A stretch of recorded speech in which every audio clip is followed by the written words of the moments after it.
E... Não, essa questão, a gente estava falando aqui da questão do preconceito, então, contra o PT, ou contra a esquerda brasileira. Vamos para o começo.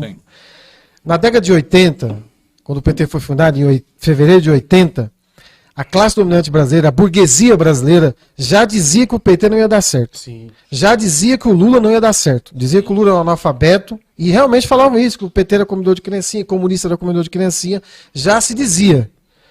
No entanto, o PT foi criado em 80, o PT em 82 participou em várias campanhas do Brasil afora, o PT elegeu 15 ou foi 17 deputados federais, o mais votado do Brasil foi Luiz Inácio Lula da Silva em 88, Sim. como deputado constituinte, e aí o PT passa a ser uma força no Brasil quando o PT vai para o segundo turno, contra o coronel Collor, o filhote dos coronéis do Nordeste, Sim, em 89. Caçador de Marajás. Caçador de Marajás, e ele era um verdadeiro Marajás, e agora apoiador do Bolsonaro. Sim.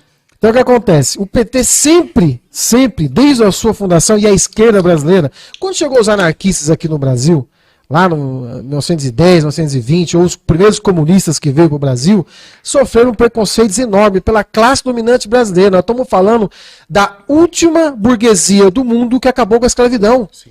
Foram 380 anos de escravidão. A elite brasileira, a classe dominante brasileira, só acabou com a escravidão porque foi muita pressão na Inglaterra, que era interesse para a Inglaterra. Não tinha mais jeito.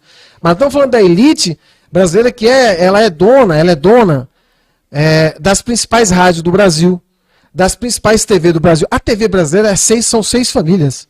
Então o PT e a esquerda brasileira, o PSOL, PT, PDT, PSB, PCdoB, sempre sofreram preconceito em relação à mídia brasileira. E aí o povo que assiste o Jornal Nacional, amigo, o Jornal Nacional é patrocinado pelo Agrepop. O Agrepop, que são os coronéis do Brasil, que dizem que produzem para o mundo afora, que é a soja, eles aceitaram, por exemplo, todo o agrotóxico que a Europa mandou embora, que a Europa expulsou da Europa, o Agrepop aceitou. E eles fazem propaganda do Jornal Nacional. Sim. Então a esquerda brasileira, que nós somos da esquerda, o Brasil não tem debate público. Você não tem um cara da direita sério e nem tem um cara da esquerda sério debatendo o Brasil no Jornal Nacional. E aí o povo... Sim, vamos imaginar aqui, nós somos trabalhador. Eu estava trabalhando no controlador de acesso.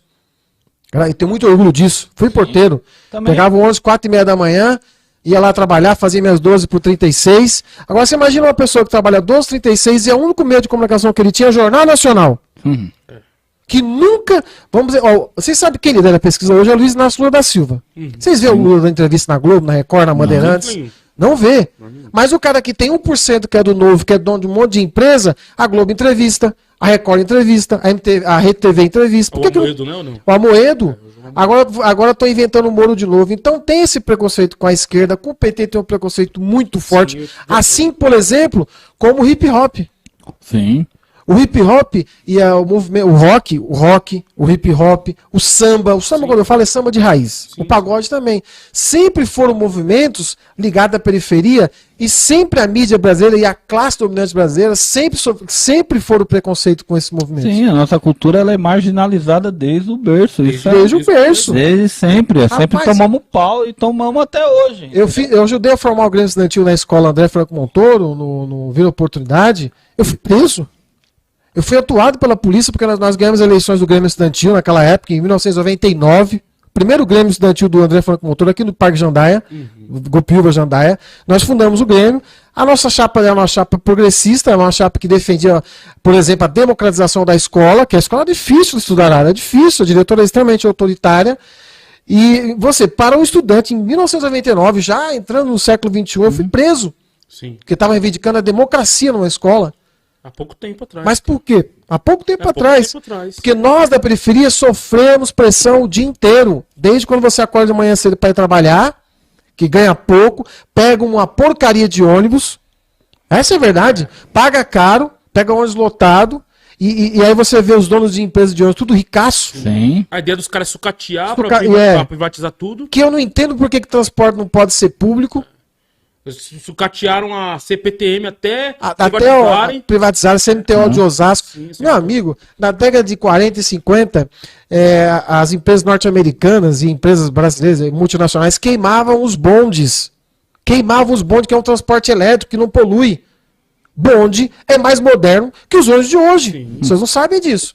Mas a General Motors queimou vários e milhares de bondes, que era sistema elétrico, nas grandes cidades, queimou para poder vender o quê? Ônibus e carro. Sim. Esse é o sistema do capitalismo. Esse é o sistema do imperialismo mundial que é capitaneado pelos Estados Unidos e pela Inglaterra. Então, esse preconceito, vamos dizer assim, essa batalha que nós da esquerda travamos no mundo.